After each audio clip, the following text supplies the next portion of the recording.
Magandang araw mga katokers, mga katokis. Welcome naman po sa ating panibagong vlog dito sa Talking Toshi Sports. Alright, sumapit na naman ang panibagong updating na naman natin dito sa nagaganap pa rin na 2025 PBA Philippine Cup. Ito na po yung last conference sa season 49 ng Philippine Basketball Association.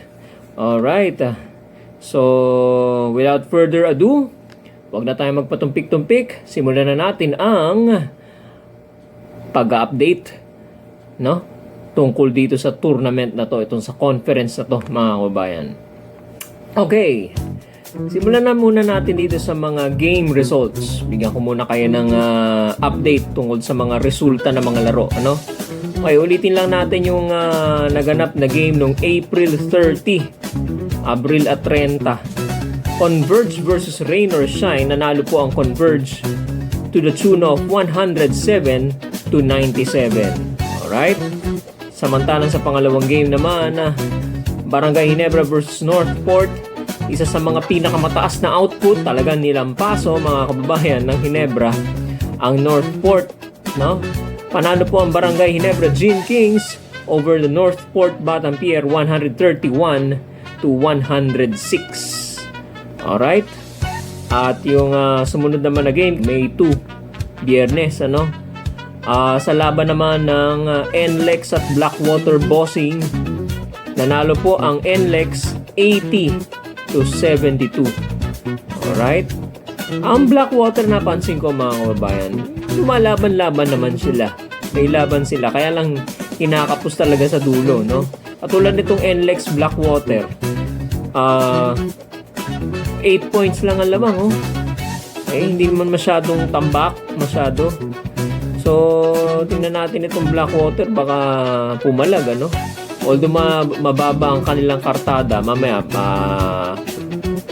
papasilip ko sa inyo, no? Tingnan natin. Okay, yan po ang NLEX Blackwater, nanalo po ang NLEX 80-72. Sa second game naman po natin, Phoenix Fuel Masters versus the TNT Tropang 5G. Okay, nanalo po ang Phoenix, okay, over TNT 95-81. Binigay po ng Phoenix ang kanilang ikatlong talo ng TNT 5G, Tropang 5G, nung panahong ito, no? Ito ay Biyernes, May 2. Okay? May 4 games. Okay, game results.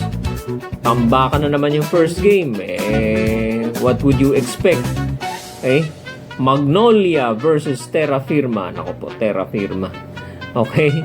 Magnolia versus Terra Firma, 127-94. Alright?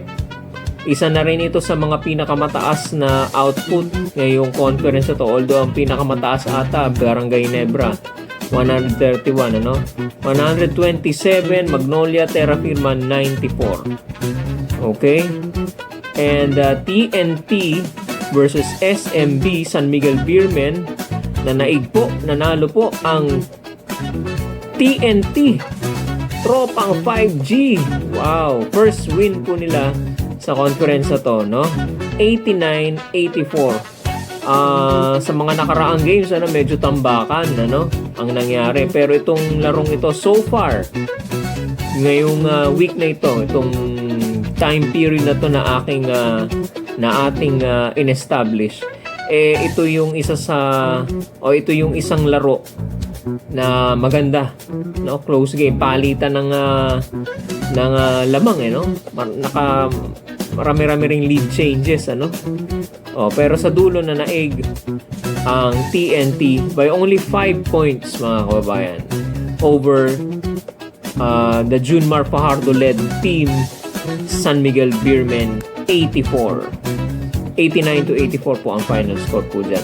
Calvin Octana nagtala po ng 2020 plus points and rebounds. Would you believe that? 20 rebounds for a local, no? At hindi naman siya sentro, no? 3-4 ang laro niya, no? Forward, small forward, power forward, no? Yan. Minsan nagdodos pa yon, ano? Okay? So, congratulations sa TNT at nanalo na sila ng isa. Okay? Yan. So, yan ang mga game results natin. Okay? Dahil dyan, sa mga laro na yan, eto, nagrambulan na naman yung nandito sa team standings natin. Okay. Flash hour team standings. Tingnan natin as of May 5. Okay? Monday, May 5. Magnolia is still on top with an immaculate slate. Wala pa rin po silang talo. 5-0. Okay? Sana hindi intro boys to. Katulad nung dati, nasa top of the standings din sila. Kaya lang kinapos na naman sila sa playoffs. No? So, let's see kung magtutuloy-tuloy ito para sa Magnolia. No? Magnolia 5-0. NLEX Road Warriors 3-1. Barangay Ginebra Gene Kings 2-1. Converge Fiber Xers 4-2. San Miguel Beermen bumaba sila, no? 3-2. Rain or Shine 2-2. Meralco Bolts 2-3. Medyo nagpapahinga Meralco ngayon. Dapat nakikita na nila kung saan sila medyo nagkakaroon ng problema, no? Kasi nasa 2-3 sila. Kasabay nila ang Phoenix, Fuel Masters 2-3 rin. Northport Batang Pier, Blackwater Bossing at TNT Tropang 5G kapwa mayroong 1-3 record. Samantalang itong si Terra Firma nasa ibaba, nag-iisa, 1 win and 4 losses. Alright? Singita ko lang ng anto, no, ng medyo balita, ano? Di ba binebenta itong Terra Firma, no? Itong Terra Firma Jeep. Okay? Balak bilhin, no? Yung sa Star Horse, hindi na matutuloy yun. Hindi na natuloy dahil hindi sila makakomply in terms of financial, in terms of the financial aspect, financial requirement para mabili yung franchise, ano? So, merong other interested parties na nagsisignify ng kanilang intentions to buy the franchise of Terra Firma. Okay? Yung Universal Canning yata, Incorporated, ano? Yan yung gumagawa ng family brand sardines. Zamboanga Valientes, no? Sa MPBL. Alright? So, hintayin lang natin ang mga developments dito at saka meron pa raw dalawa na nagsisignify ng intentions to buy. So, ano yan? Palagay ko bidding to, no? Pataasan ng presyo. Okay? Kung magkano nila bibilhin yan. Alright. So, yan po ang ating updated team standings as of May 5. Punta naman tayo ngayon sa upcoming games. Ito yung mga susunod na mga laro na inyong aabangan. Markahan na ang inyong mga kalendaryo. May 7, yan po ay sa Miyerkules sa Ninoy Aquino Stadium sa Maynila. Rain or Shine versus Blackwater Bossing. At sa second game, Barangay Ginebra Gene Kings versus the NLEX Road Warriors. Alright? Yan po ay sa May 7. Sa May 9 naman, Biyernes naman po yan, sa Field Sports Arena sa Pasig. Ito yung dating Ultra, no? Maglalaban naman ang TNT Tropang 5G at ang Terra Firma Jeep. Alright, samantalang sasabak muli sa laban sa bakbakan ng Meralco Bolts versus Northport Batang Pier. Yan po ay sa Biyernes sa Field Sports Arena sa Pasig. Meron na naman tayong provincial game May 10. Nako. Pampanga. Sa Pampanga. Mga kabalen sa Pampanga. Okay. Maglalaban yung dalawang may kinalaman sa Pampanga, no? Converge Fiber Xers versus Barangay Ginebra Gene Kings. Si Japet Aguilar, taga Pampanga yan, ano? At itong Converge ay minamanage may-ari nito